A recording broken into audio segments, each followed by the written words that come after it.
అభ్యర్థుల ప్రచారాలతో ఎన్నికల వాతావరణం మరింత వేడెక్కుతోంది. అభ్యర్థుల ప్రసంగాలు, కార్యకర్తల హడావిడితో రాష్ట్రం హోరెత్తుతోంది.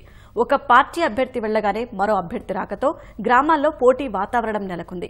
ఎండను లెక్క చేయకుండా తమ హామీలు, లక్ష్యాలను వివరిస్తూ ఓటరు దేవుళ్లను ప్రసన్నం చేసుకునే పనిలో పడ్డాయి పార్టీలు.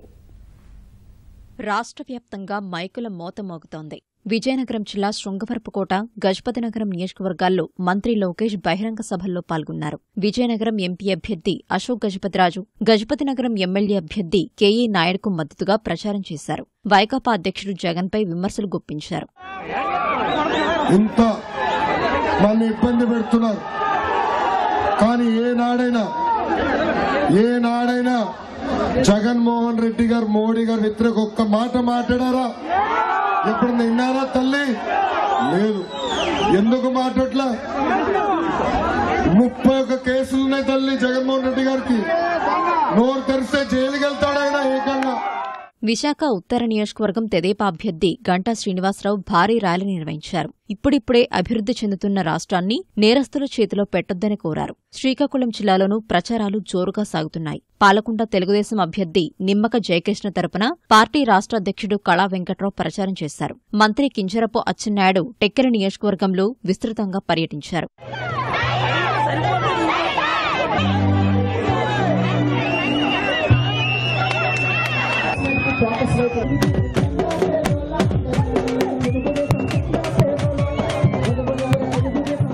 రాజమహేంద్రవరం గ్రామీణ తెలుగుదేశం అభ్యర్థి గోరంట్ల బుచ్చయ్య చౌదరి ఆల్కాట్ గార్డెన్లో ప్రచారం చేపట్టారు. ప్రతి ఒక్కరిని కలుస్తూ ప్రచారం నిర్వహించిన ఆయన ప్రజలు తెలుగుదేశం వైపే ఉన్నారని ధీమా వ్యక్తం చేశారు. పశ్చిమ గోదావరి జిల్లా తణుకులో నర్సాపురం జనసేన ఎంపీ అభ్యర్థి నాగబాబు పలు గ్రామాల్లో పర్యటించారు.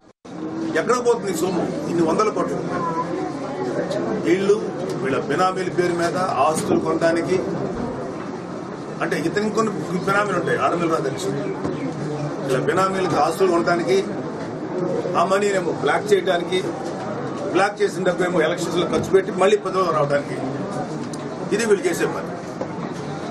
1600 కోట్లు ఎక్కడ ఖర్చు పెట్టాడు, దాని డీటెయిల్స్ అంత ఇచ్చి తీరాలి. ఇలా చెప్పారు, ఖర్చు పెట్టడంలో ఆయన నంబర్ 1 స్థానం అని. కలిమో అడిగాడు, నియోజకవర్గాన్నా లేకపోతే మీ వర్గాన్ని, ఏ వర్గాన్ని డెవలప్ చేసుకున్నాడు ఆరోగ్యం రాధాకృష్ణ? నియోజకవర్గాన్ని డెవలప్ చేసి ఆయన సొంత వర్గాన్ని డెవలప్ చేసుకున్నాడు తెలియట్లేదు. కృష్ణా జిల్లా మచిలీపట్నం, పెడన నియోజకవర్గాల్లో ప్రధాన పార్టీల అభ్యర్థులు ప్రచారం చేశారు.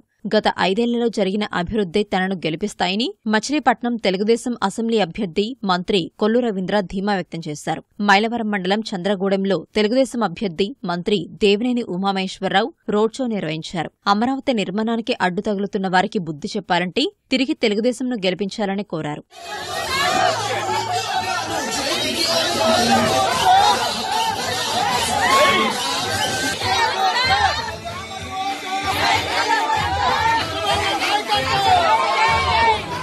నెల్లూరు జిల్లా కోవూరు తెలుగుదేశం అభ్యర్థి పోలంరెడ్డి ఆయా నియోజకవర్గాల్లో విస్తృతంగా ప్రచారం నిర్వహించారు. చీరాల తెలుగుదేశం అభ్యర్థి కరణం బలరామకృష్ణమూర్తి పలు గ్రామాల్లో విస్తృతంగా పర్యటించారు. తనను గెలిపిస్తే అభివృద్దికి సరైన అర్థం చెప్తానని అన్నారు. కడప జిల్లా పులివెందుల నియోజకవర్గంలో వైకాపా అధ్యక్షుడు జగన్ కుటుంబ సభ్యులు ప్రచారం చేశారు. వేంపల్లి మండలం చింతలమడుగులో జగన్ సతీమణి భారతిరెడ్డి, కడప ఎంపీ అభ్యర్థి సమతారెడ్డి ప్రచారం నిర్వహించారు.